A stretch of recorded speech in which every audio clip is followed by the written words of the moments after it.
Welcome to Politics Done Right. I am your host, Egberto Willies. This is a progressive program that will take the mystery out of politics.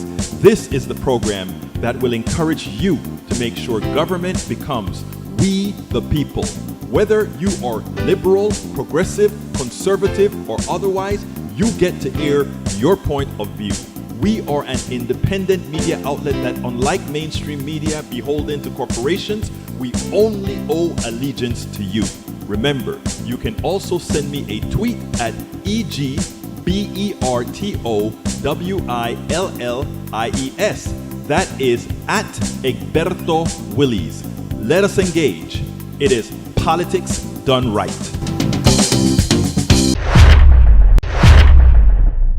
Well, folks, welcome to one more edition of Politics Done Right. I'm Egberto Willies, your host. Thank you so kindly for being part of the show. We are going to have a great show for you today, as usual. Let me get my thing up here with our great folks from Substack and the great folks from the other chat. Welcome aboard. Welcome aboard. Okay, I'll let you know in a minute, my dear brother, Patrick Mechner. All right, let's see what we've got here. I think I've got that connected. That's connected. That's connected. And that's connected. All our networks are on the go. The first person in the chat today is Patrick Magner. He wins the gold medal today. Second by the one and only La Preciosa, La Hermosa, Yvette Avery Herod from Atlanta, Georgia. Patrick is from Houston. We also have Harry Denson bringing up the third place from Missouri, Texas, and Jacqueline Kempisi from Katy, Texas. La Profesora, La Licenciada, the most important profession in the world, Jacqueline Kempisi. We also have Eric Hayes from where again? From Kingwood, Atascocita, my good brother who lives in a different state of reality, but we love him anyway. Anyway, folks, we're going to have a great show for you today. As usual, we start late with the first 40 or so folks not being seen in the chat, but with us on Substack, subsequently, we've got James Sarantinos, Lanil H, Marcia J, Jeannie Helton, Gretchen, and more coming up.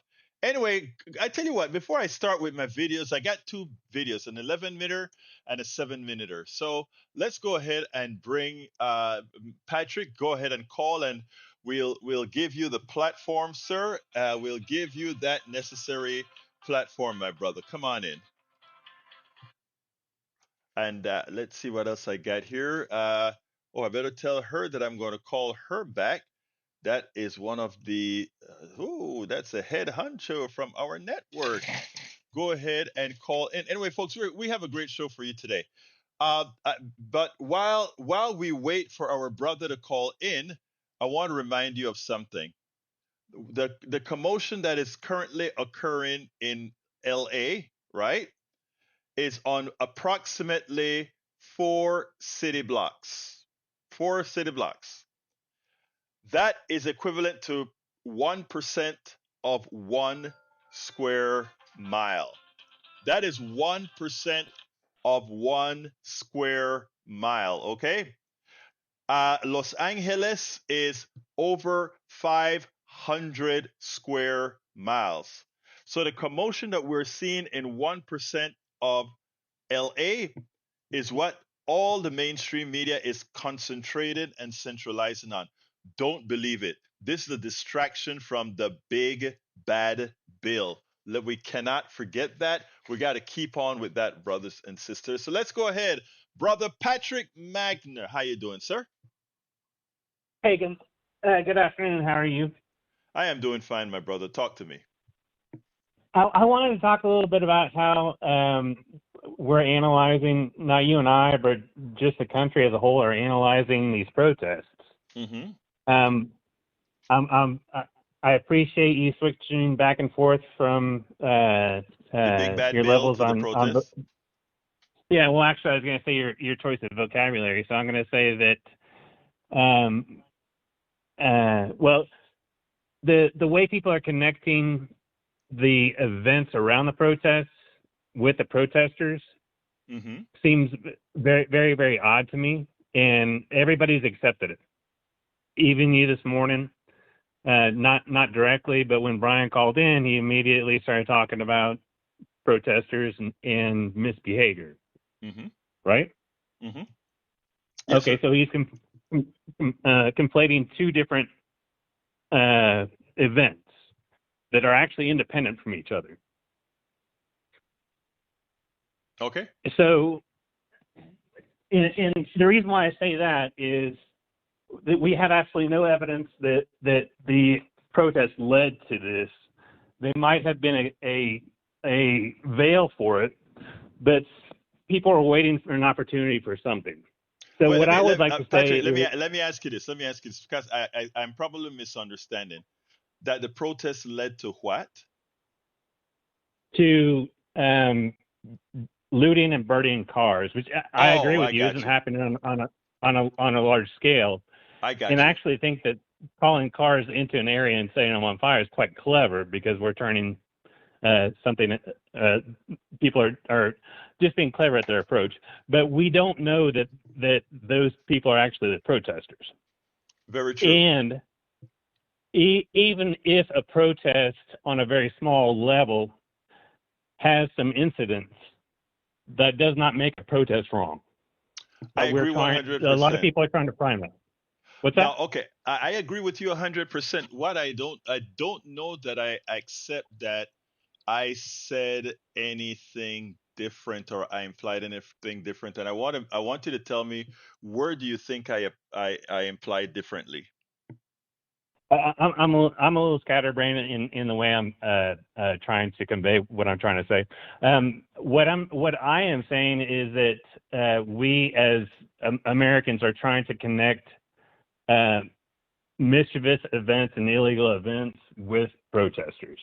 They're I got happening at the okay. same time. Hmm. They're happening at the same time, and they're happening in the same areas. We can all agree on that, but we have no Yes. evidence past that.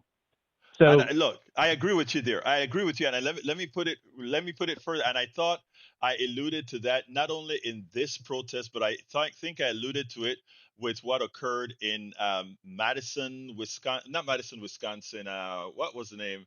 The place in Wisconsin that they burned a whole lot of buildings burned, and I think I equated that in Minneapolis as well. That in fact we have evidence that there were provocateurs and likely right-wing provocateurs that were doing a whole lot of that to make the protest seems like it was a violent protest.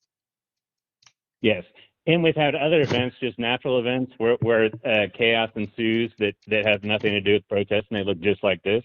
Hmm. And we also have a parade coming up this weekend. Hmm. This parade coming up this weekend will absolutely have some mischief thrown in with it.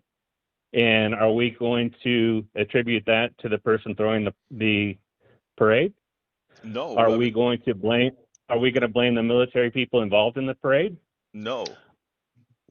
Okay, and I can even tell you this: there will be emergency staff. There'll be people trying to rush people to a hospital that will have to go around this parade that might lose their life or have complications.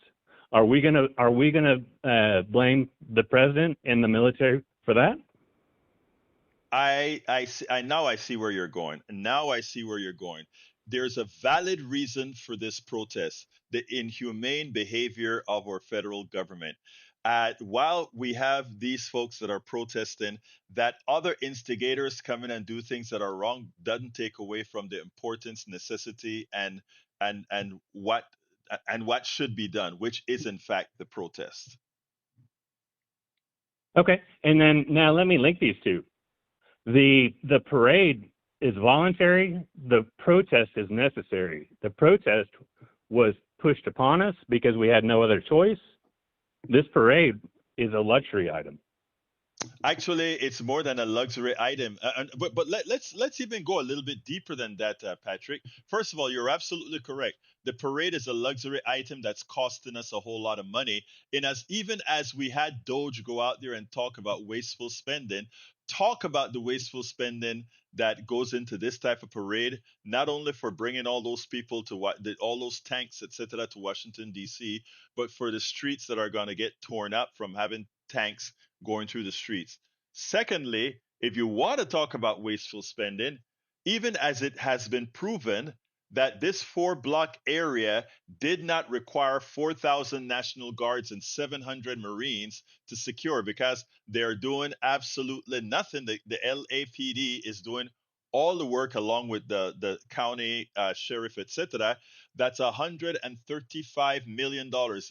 Point one again, that is $0.13 billion that we're using to because we have a president who is lying to his constituency. Go ahead, brother. Well, we're saving some money on cots and food because we're not feeding those soldiers and we're not giving them anywhere to sleep. Actually, let's. I want to say this. I don't want to fall into the same crap that they do. Yeah, those Yeah, soldiers we yes, sir. got. I understand. Yeah, but that was easy. I know, I know that was easy, but look, those soldiers were on the ground lined up. But you and I both know that those soldiers are going to be taken care of. So I mean, let's not fall into into what they do some crazy lies and believe it. Our soldiers, our soldiers are as far as when they're in active duty, they're going to be taken care of. When they're not taken care of is when they are no longer active duty, when they're veterans, and we try to deny them their health care, we try to deny them their pension, we try to deny them all the things that they have earned by serving us. Your thoughts? I have a family member going through that right now. He got eye surgery and a bunch of things done because he knew it was coming, and it's Right? already happening to him. Yeah, and but Um, this has been going on for a long time. We love to send them to war. We love to sing glory, glory, hallelujah, and then we take their money and we don't give them what they're worth. Anyway, what else, my brother? yeah. Nothing. Just the biggest thing I wanted to connect between the parade and the riots, or the riots was something that was a last measure, and we were given no other choice. Right. They are defending their community against somebody that lied to them, Mm-hmm. and then the exact same things and the same type of damage to our people and our civilization will be done on behalf of a parade. Thank you, my brother. You nailed it. And by the way, is my new friend listening, or is she at work? She's told me that she started as I see it. Oh, I love it. I love it. I love it. Anyway, keep me posted and let's go over coffee and talk about it when she's done. All right. Sounds great. Thank you. Take care, brother. You have a good one. Anyway, folks, we have a great show for you today. Welcome, Don Buckler. America is being wasted by an abusive fraudster, correct? Susan Jagoda says it's abuse of power, fraud, waste, and abuse. I got a new person, Nina Diane Brewington. Says Boogaloo saw the Pepe the Frog patch on a Boogaloo mansion within Black Lives Matter. Cars burning, probably. J6 send fires. Proud Boys infiltrated peaceful BLM march back then. I remember that well. Welcome aboard. Do you lie? Stephanie McMorris, just less one. Roy Gerber, John A. How you doing, John? Did you find anybody yet? Michael Bennett, Terry A. Welcome aboard. Jen LaFleur, welcome aboard. G. Beard, welcome aboard.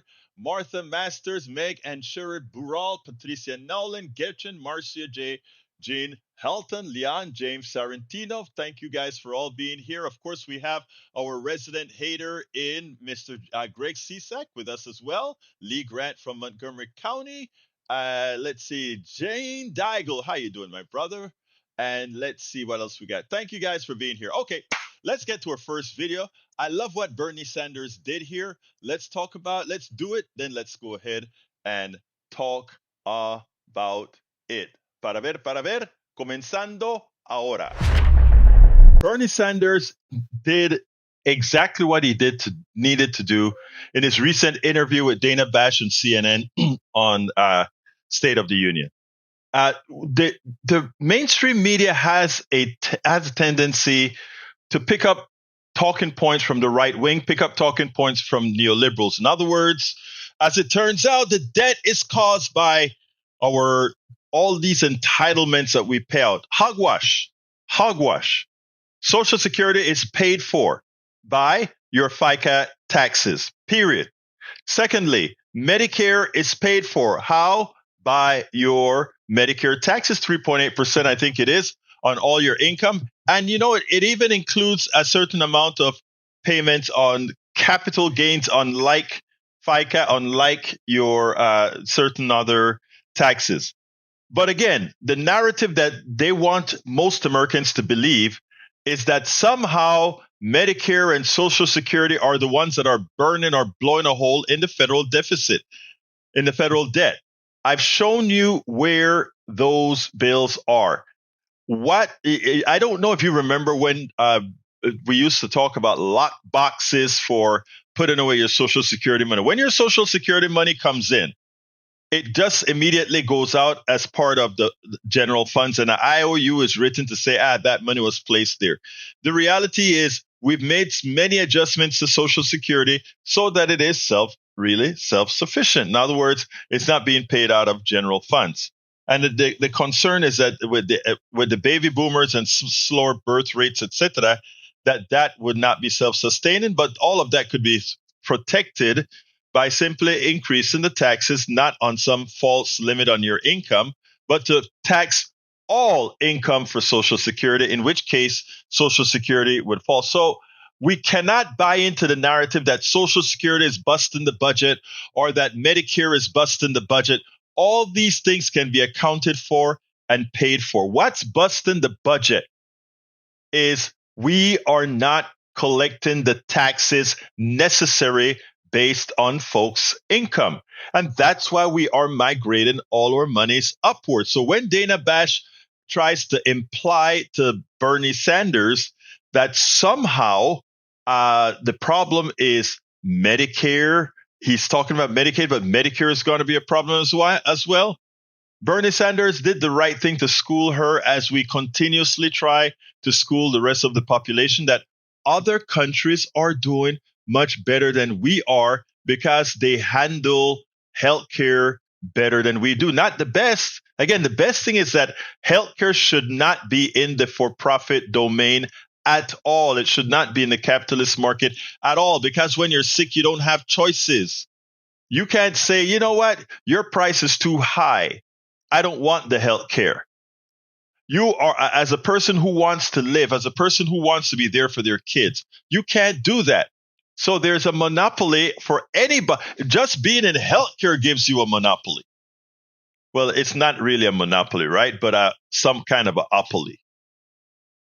So listen to how Bernie Sanders handled Dana Bash, and then we'll get back on the other side. You were talking mostly about Medicaid, which is already in this bill, those cuts that you were describing. One of the issues is Medicare, whether or not there will be changes in order for the Republicans to get votes amongst themselves. Medicare is one of the biggest drivers of federal spending. Are you concerned about America's runaway national debt, and would changes to entitlements like Medicare be necessary to try to rein that in? Donna, let's talk about healthcare for a moment. As I hope most people know, not only are we the only major country on earth not to guarantee healthcare to all people, we are spending over twice as much per capita on healthcare as the people of any other country. The function of the American healthcare system is to make huge profits for the insurance companies and the drug companies. And if the Republicans are serious about cutting healthcare costs, you don't throw people off of Medicaid or Medicare. You have the guts to take on the insurance companies who are ripping off the American people every single day. We're spending $14,500 per person on healthcare. Outrageous, unsustainable. By far the highest prices in the world. But the Republicans would rather throw people off of Medicare, children off of Medicaid, rather than take on the insurance companies or the power of the drug companies. So, folks, let's be clear here. Let's be very, very clear. Don't let the false narrative that we need to cut Medicare. Don't go into the false narrative that we need to cut Social Security. We need to expand Social Security. Social Security needs to really mean what it's there for. Social Security, and we need to pay for it through taxes by taxing all income. Same applies to Medicare. We need to make sure that all income is taxed for Medicare, and above and beyond that, we need to get rid of Medicare Advantage. Medicare Advantage is a fraud. It is nothing more than private insurance. Remember, there was a time private insurance did not insure old people because they cost too much. After the government decided to take and insure older people, then comes the private sector and say, okay, let me administer Medicare for you in a private manner. And of course, it makes no sense. It will never be, you can never get the private sector to be more efficient than the public sector ever. The only reason that that is there for that a private sector is for things that don't matter. You can choose to buy a dress or not. You can choose to go to a restaurant or not. You can choose to buy a car or not. Those things belong in the capitalist structure. But all the things that you absolutely depend on for your vital survival belongs in a collective market, in a public market, where it's not at the whims of some oligarch whether you'll live or die, whether you'll be whether you'll have success or not. Let me tell you something, folks, because we have been so hoodwinked. The first thing that we learned is to disregard, to not trust government. We make government bad, and that is why Republicans are so good at making government bad, because they need you to believe government bad so that you would go to the next inefficient thing. And that next inefficient thing is what again? Oh, yeah, the private sector. Look, simple math. This is what they want you to forget. For anything that you do, for any product that is made, and let's go ahead and talk about products that are already in existence. For anything that's made, right? If you have, if you have to pay, in addition to the cost of manufacturing, in addition to the cost of the product, in addition to the cost of the service, if somebody who goes ahead and hold capital in your company has to always get a dividend, meaning just because you help us buy the buildings, you help us buy the machines, you get a dividend. Likewise, an executive get big bonuses, etc.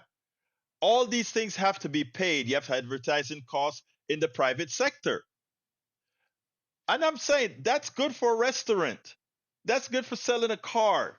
It doesn't matter because you can do without it if they don't price it the way you want it to be priced. But it will always cost more. If the government were to have a car company, right? That car company would have a lower expense value than the private sector. I am not suggesting that the government go into building cars, because there's a certain amount of innovation one leaves when things are centralized. But there are certain things that should be centralized. What should be centralized? When I say centralized, I mean that you don't need a lot of different things out there.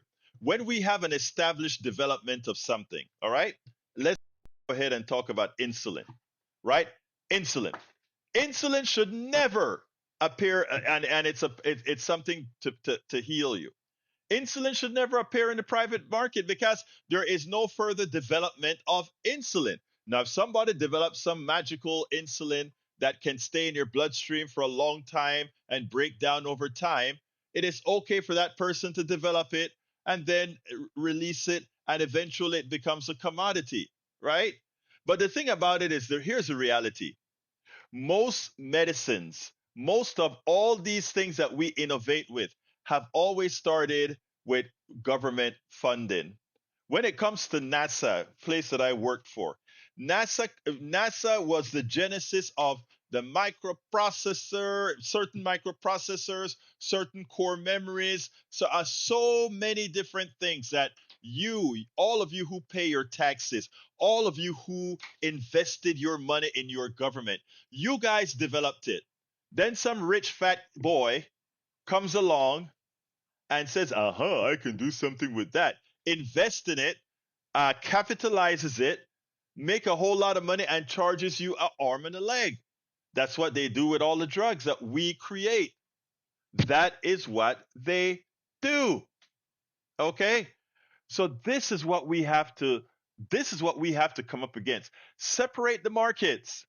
The things that are important to us, we keep it in a collective. In other words, we should have socialized healthcare. Absolutely so. When it comes to energy, think about this, folks. I want to give you guys an example here, right? We purportedly have energy problems, right? We don't really have energy problem. We have a Bruce Pollard from Orlando. Welcome, Bruce. He's actually from Kingwood, but he's in Orlando right now.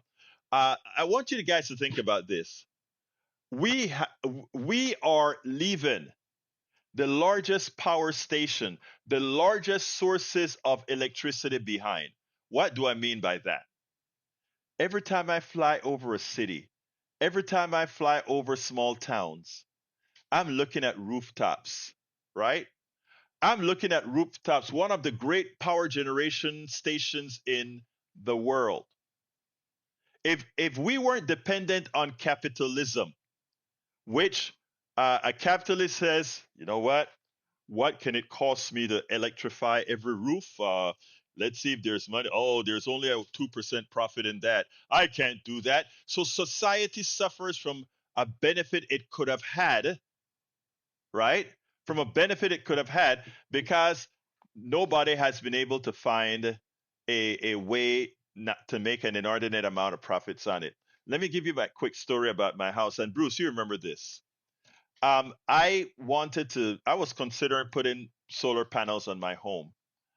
And the guy comes out to my house and he maps out, they came with the satellite picture of my roof, mapped it out, the whole works. By the time it was all over, they're giving me a quote. How much do you pay for electricity? What do you need to know that for? Just tell me how much it is to put the panels on. How much you pay for it? What they wanted to do is see how much I paid for electricity, arrange the panel financing in such a manner that it is X percentage less than my electric rate, and of course none of that is guaranteed, and then reverse compute the price of the panels. When it was all over, they wanted 90 something thousand dollars to put panels on my roof. I balked because what they did is they looked at me and they thought I was an idiot. They didn't know I was an engineer. They didn't know I was going to do numbers. They just knew that that's what they were going to charge me. When I complained, when I said, oh, no, I wouldn't do it, a few days later, the same company calls back, and this is what they said. I just want to show you what's wrong with capitalism. The person calls back and they says, my boss said to really try to get you to sign up. He's going to take a big cut in his bonus to do this. And then I said, okay, what would be the price be? It went from 90 something thousand dollars to 60 something thousand dollars. So that is telling me that the wiggle room on those panels that they were going to provide, they were just going to eat yet another $30,000, right? And if they're selling it for $60,000, they're still making a profit. So I said, nah, $60,000 make no sense either. Couldn't afford that anyway. So I said no. Another company calls up. This one came from Norman. Same amount of panels, same types of panels. They come ahead and they give me a quote. How much? 40 something thousand dollars for this one. So we're gone from $90,000. And by the way, a lot of people would have taken that $90,000 because they make it look good. They finance it over 20 something years. And even probably after 10 years, the panels will be generating that less electricity. So you're screwed anyway you go. But that's what capitalism does, right? It screws you. So they go ahead and they said, oh, no, this guy offered 40,000. I said no. By the time it was all over, the company that offered me it for $40,000 was then willing to do it for $28,000. Of course, I said no again. But my point is, that is in the energy market, right? You cannot establish a reliable, a sustainable type of energy system when you have thugs and charlatans that are the ones that are selling these these things. It's ridiculous. It's ridiculous. Now think about this. Think about this. If we decided that the government would pass a law that says all roofs will have solar panels and it will be subsidized by the government. Think about this, right? All roofs will have solar panels subsidized by the government, and we create the internet working, right? To have that connected, the government, and again, you get all electricity, and what you get, and the only electricity you pay for is the delta for that electricity plus some amortized cost of the amortized cost of the panels, right?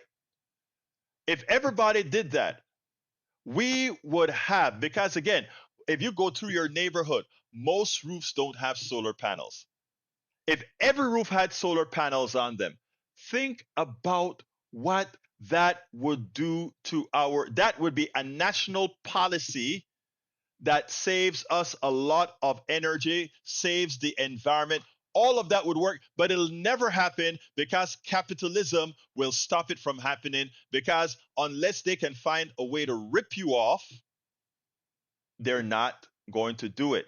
Now, we as a people, we should be able to tell our government that is the type of policy we want and implement it, and don't allow the profit motive to come in. In other words, don't then allow contractors who have the right to go ahead and say, okay, the panel is not at cost, but the panel costs this. Allow none of that. And watch how fast we get it. Patrick says, I installed a 6 kilowatt array on a hunting camp for $3,200 15 years ago. Amazing, isn't it? And now that it's commercialized, it is crazy. All right, let's see what else we have here. Nina Dan Brewington says, Sing of USA is low minimum wage rate, increased Republicans in Congress, decades refused increased minimum wage, Medicaid approval, and income goes by amount. I hear you. I know what you're trying to say. Just Less says, our infrastructure is over 50 years old. Nothing is updated. All these years, they take all. We pay extra to keep up equipment up, and now they can't afford to update. What? That's why we pay all the stupid fees. Look, we have allowed our economic system to really screw us. That's what we're doing. Anthony LeFranco says, unbridled capitalism is predatory, and you're absolutely right. About solar, it's the loopholes our government gives the sellers. Exactly. I've got some insights. Well, I'd love to hear your insights. Drop me a line. Let's see what else we got here. Anthony LeFranco says, energy barons screw Texans, don't they? Yeah, let me tell you better about screwing Texas. You know how fracking is very popular here in Texas, right? And if you talk about getting rid of fracking, I'm coming with the second video in a minute. If you get rid of fracking, it's a problem, right? Because you're anti the oil company. Well, yes, definitely I'm anti the oil company. But here's the deal. Fracking creates a lot of polluted water waste, a lot. Now, what is ironic is what they do with that leftover bad water, etc., is injected into rocks, wells deep under the earth, right? They just inject that into the well under very high pressures, right? And then they tap the well. The problem is a lot of times this high pressure cracks the rock and shows up miles down the road. And that is what's happening in West Texas right now. A lot of farmers are having pools of dirty water show up in the middle of their prairies. Bad water, smelly water, water that's killing their crops, water that's killing their stock, their livestock. But you know what? They don't want regulations. You know what? They want fracking.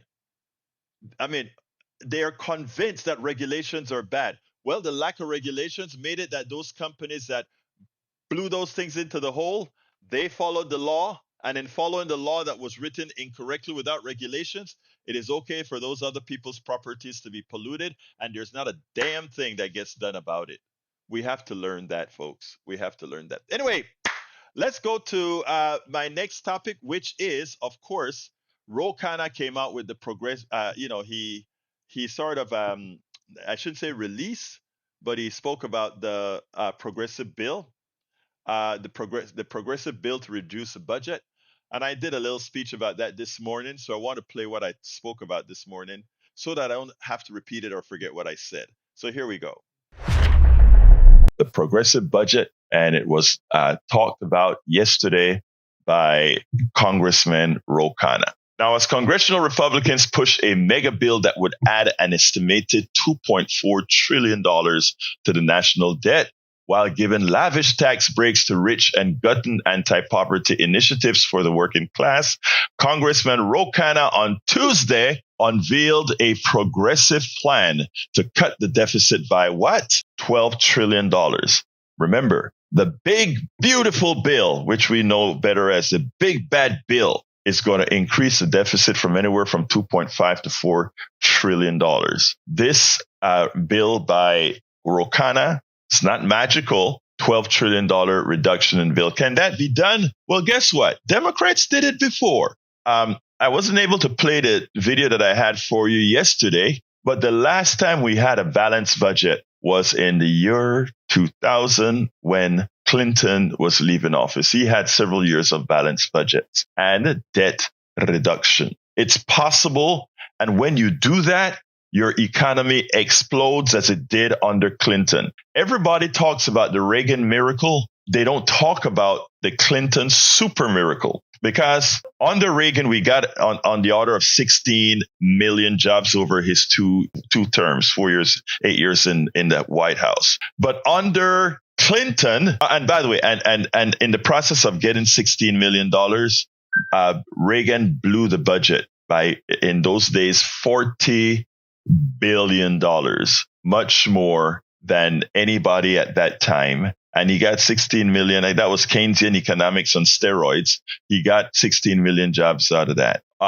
Clinton got himself 20 something. I think it was 21 million jobs or 22 million, somewhere around there, million jobs. But at the same time, not with a budget deficit, but with a budget surplus paying down the debt. And that doesn't get advertised. And why don't you think that is advertised? That isn't advertised because the way it was done, it was to raise taxes, not by a bunch, not by the 70% during the Kennedy days for the highest tax rate, but by the 40% or so on income over a certain amount. In other words, if you make regular money, you don't pay a lot of taxes. But if you make an inordinate amount of money, you pay a larger marginal tax rate on that.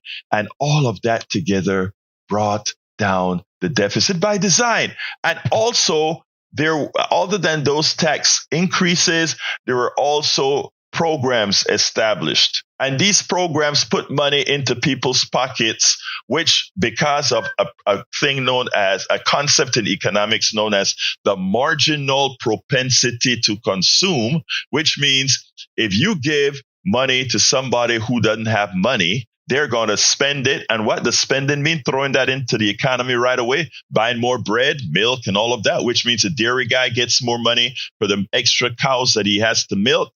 The farmer gets more money for the extra bread, the flour that's needed for the bread, etc. And the extra toy that you buy for your kid works all around because you are moving money from people who don't have a high marginal propensity to consume. In other words, if I have $1 billion and I get $1 million tax cut, am I going to put that $1 million into the economy? Hell no.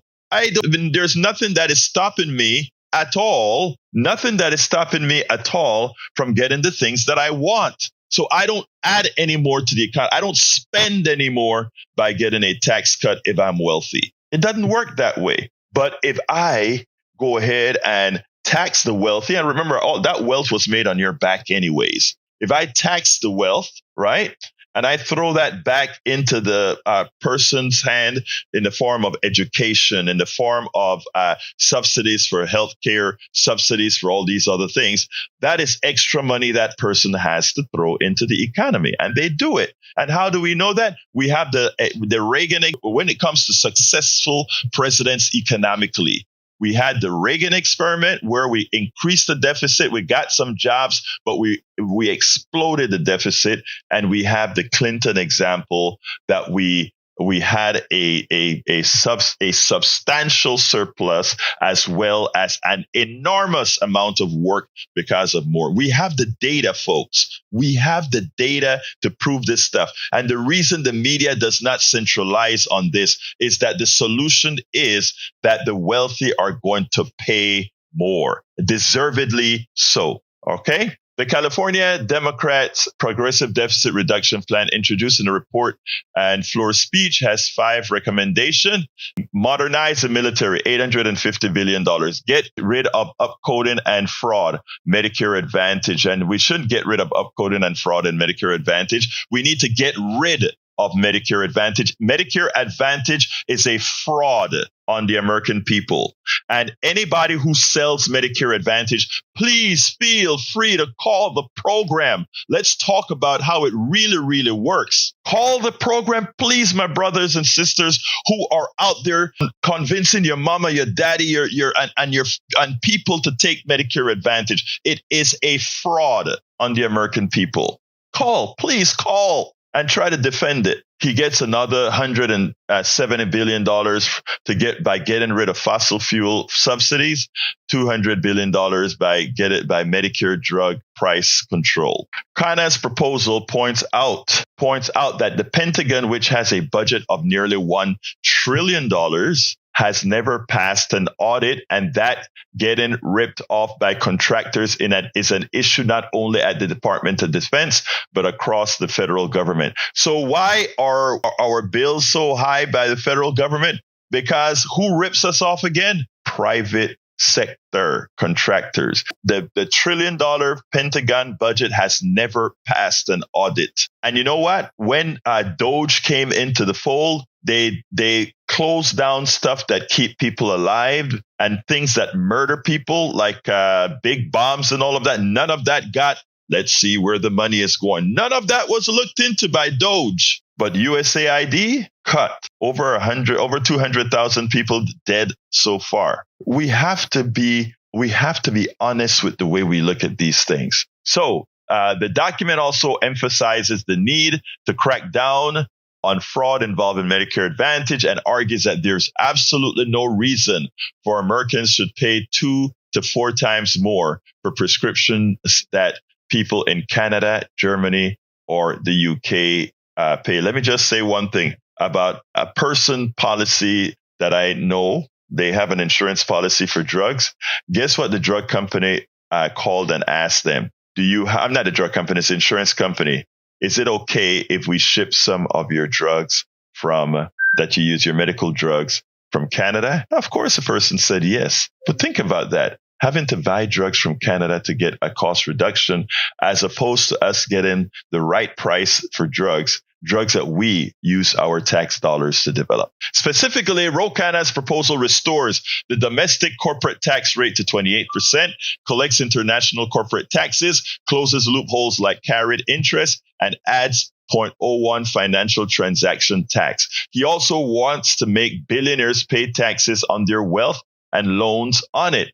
Close inheritance tax loopholes, restore the top marginal tax rate at the 39.6%, reinstate Internal Revenue Service funding to go after tax cheats, and remove a cap that allows them to pay into the program at a fraction of the rate that most working class Americans pay. Exactly. Khanna, who is expected to run for president during the next cycle, also contrasted his plan with the budget reconciliation package currently moving through GOP. That is a big, bad bill. GOP Congress. His reports asserts that the Republican legislation is not responsibility. It's a giveaway to the wealthy that stakes future generations with the bill. Lee the Bearcat from Austin, Texas. how about no subsidy or entitlement in government won't compute with a capitalist system? You have to have some sort of redistribution, or else the mathematical formula for capitalism is to take all. It is just that way. Look, the fact that capital grows at a faster rate than book pass interest and labor tells you that the formula for capitalism is to take all the wealth out of the lower classes and then ultimately have indentured servitude. That is just a formula. I didn't make it. That's just how it works. And it's simple. You have a pie that all of us participate in. It is growing. And if it's growing at 7%, for capital, people who own capital. But if you have a passbook where you get payment for your passbook savings, you get 0.5% or 1% or whatever. And all the other income you have is through work, which gains 0% as far as wealth accumulation and capture. It actually tells you that eventually you move on to solely servitude. It's a mathematical formula, Leader Bearcat. So saying we don't want redistribution in a capitalist society absolutely says that you are okay, that eventually we will all be indentured servants. Just remember that. That's the capitalist formula. I didn't make it. All right. In the chat, Cheryl Elkin says, good morning. Today's quote of the day for me: the only thing necessary for the triumph of evil is for good people to do nothing. A reminder that everything we do, no matter how small, it's moving the needle. Keep at it, everyone. All right, folks. Let me just say that this is not just a plug for my book, but as I see it, class warfare, the only resort to right-wing doom.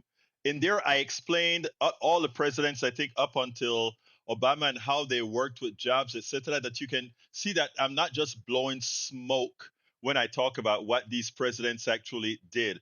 But the very important part of the book as well is how the economic system works. And I talk about how patents are a magical way that capitalism uses to screw you. And I use the example about seeds that farmers use, etc. I also point out a lot of different features within healthcare that screws us all. This is a simple book that everybody can understand. And I tell you, I wish I'll be honest with you. I am going to plug the book. This book is not new. Okay, I wrote this when I was extraordinarily upset. I was extraordinarily upset at how Obama was dealing with the healthcare and how there was no fight in Democrats. Democrats just didn't seem to be fighting the kind of fight by using all the evidence out there. And like I said, I know why. Because all of them ultimately are controlled by the people, their donors, etc. And their donors don't want them to completely show that this economic system is really there to screw most, so that a few can take advantage of it. So in here, if you take a look at my table of contents on the on the economy side, I have it shown up where I says I called it. I talked about taxation, patent law, military spending, free trade, government social services, the market, financial systems, where we go over derivatives and all those things that they screw you with. Easy to understand. Once you get this, nobody can look at you and say, you know what?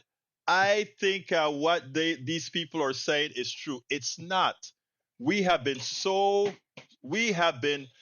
misinformed about our economic system. It is so hard to believe that folks don't want to believe you initially. But guess what? Guess what? It's there, and what they always say, and it has all the receipts.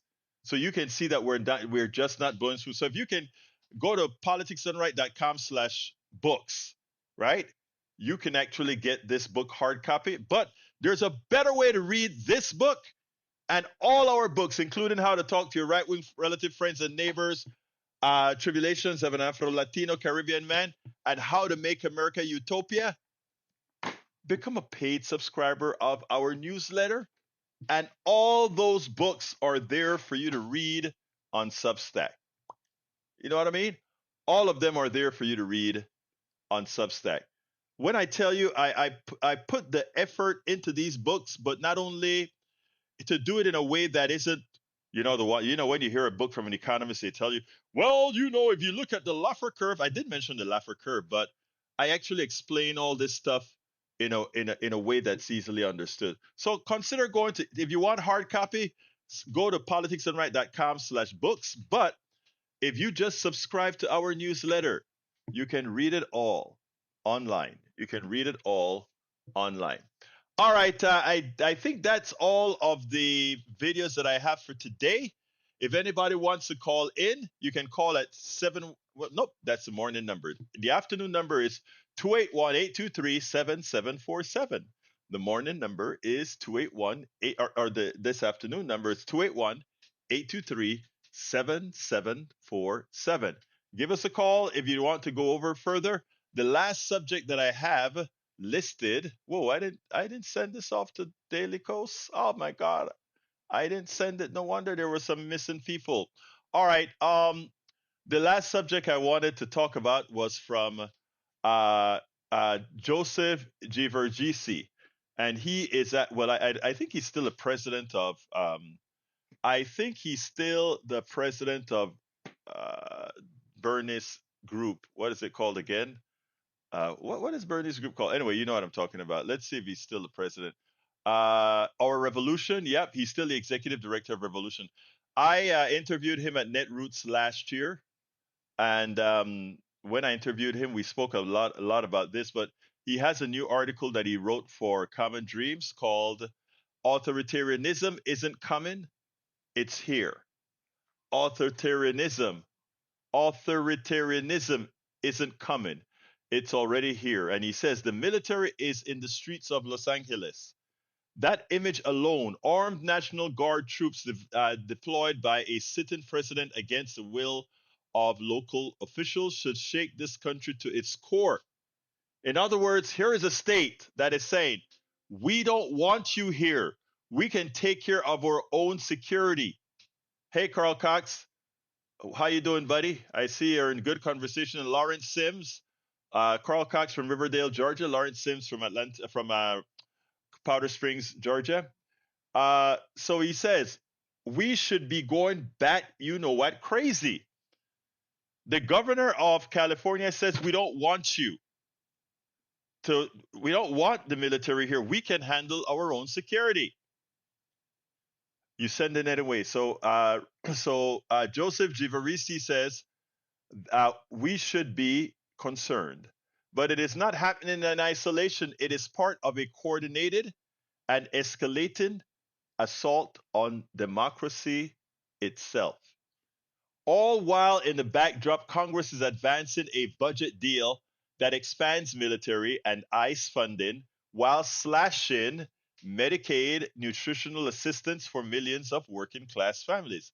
Again, just like third world countries, they invest in a lot of guns and bullets while a lot of their population is starving, right?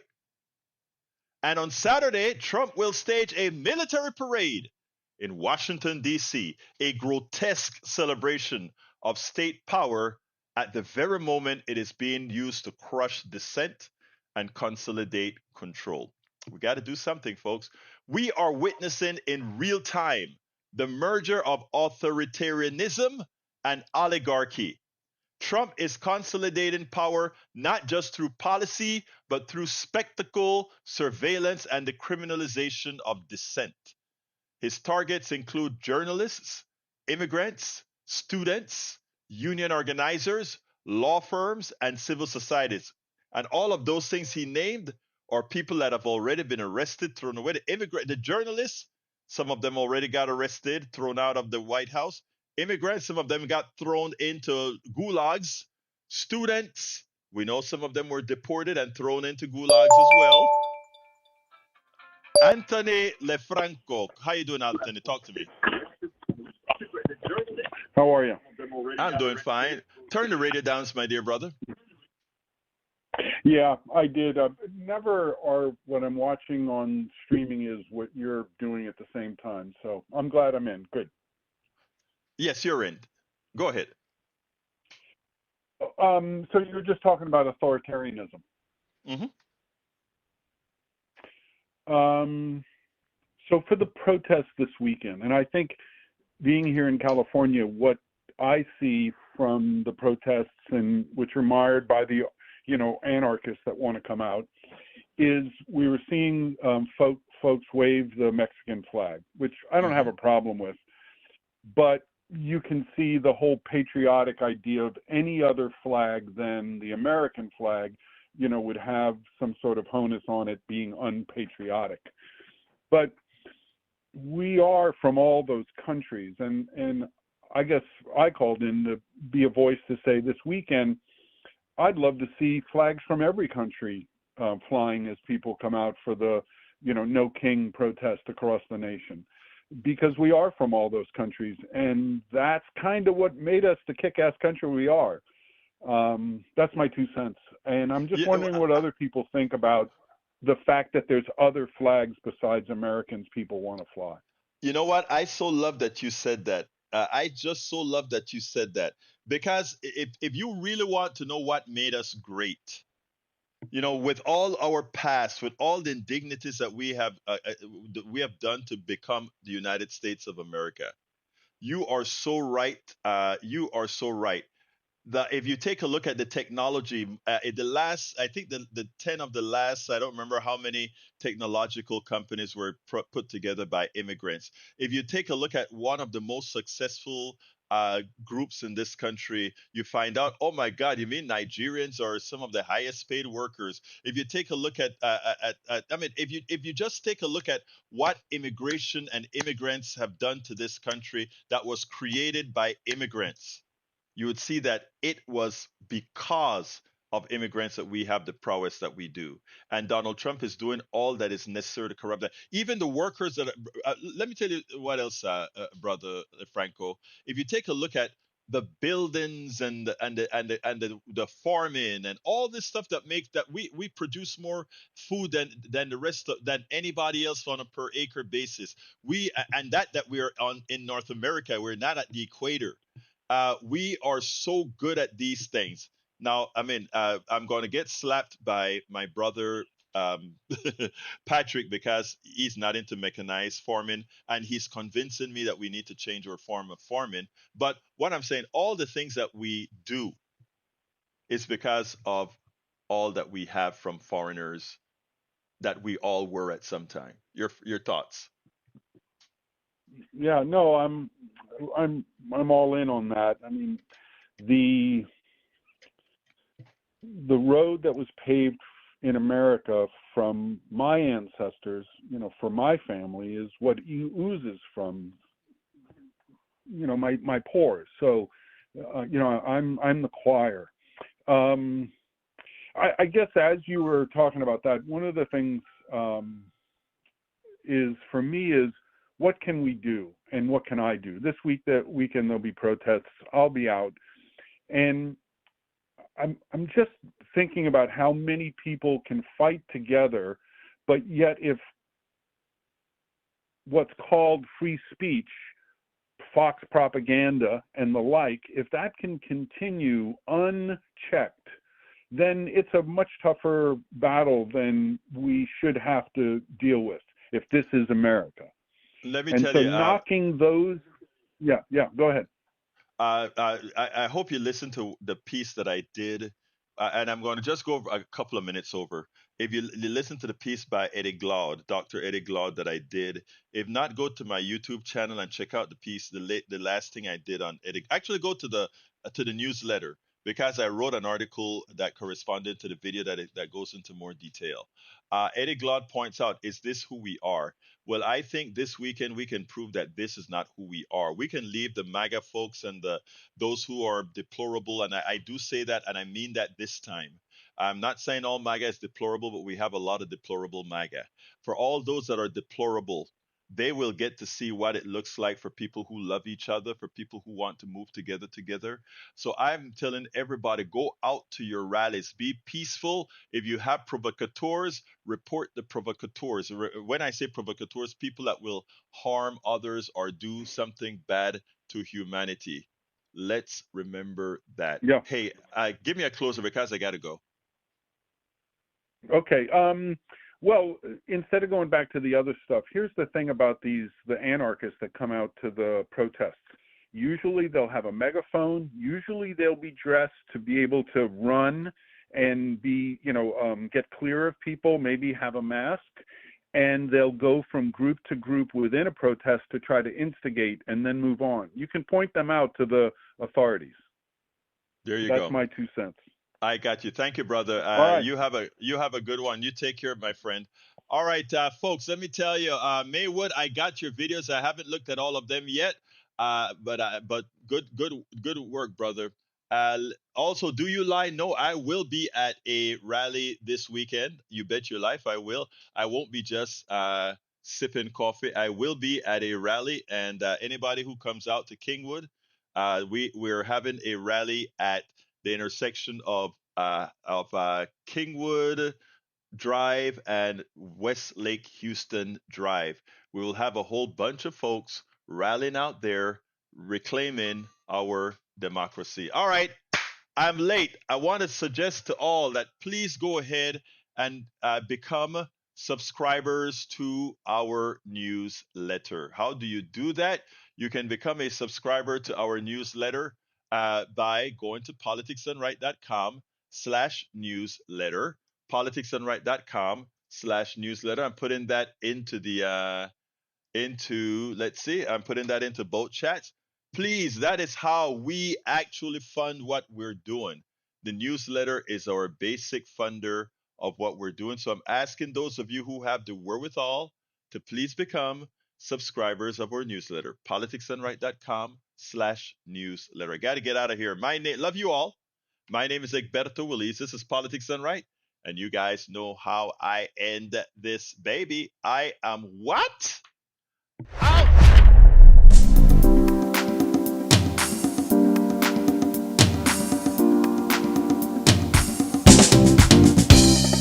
Welcome to Politics Done Right. I am your host, Egberto Willies. This is a progressive program that will take the mystery out of politics. This is the program that will encourage you to make sure government becomes we the people. Whether you are liberal, progressive, conservative, or otherwise, you get to air your point of view. We are an independent media outlet that, unlike mainstream media beholden to corporations, we only owe allegiance to you. Remember, you can also send me a tweet at EGBERTOWILLIES. That is at Egberto Willies. Let us engage. It is Politics Done Right.